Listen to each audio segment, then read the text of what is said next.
లైఫ్‌లో కొన్ని చాలా కష్టంగా అనిపిస్తాయి. కానీ వాటిని ప్రాక్టీస్ చేయడం వల్ల వాటి నుంచి వచ్చే ఫ్రూట్స్ చాలా బావుంటాయన్నమాట.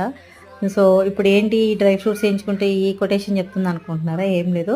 నేనిక్కడ మునగాకు పొడి లడ్డు తయారు చేస్తున్నాననమాట. అదేమి పెద్ద చేదుగా గూడా ఏం లేదండి. మునగాకు పొడి తినే వాళ్ళకి తెలుస్తుంది.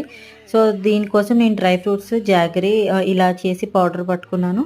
So, at the same time ఇక్కడ పుట్నాల పొడి ప్లస్ మునగాకు పొడి కలుపుకున్నాననమాట. సో, మీకు ఫ్లేవర్ అంతగా ఇష్టం లేదు అనుకున్న వాళ్ళు మునగాకు పొడి తగ్గించుకోండి. నెయ్యేసి ఇట్లా ఉండలు చుట్టుకోండి. చూడండి పిస్తా కలర్ లాగా చాలా కలర్‌ఫుల్‌గా గ్రీన్‌గా చాలా బావుంది గదా!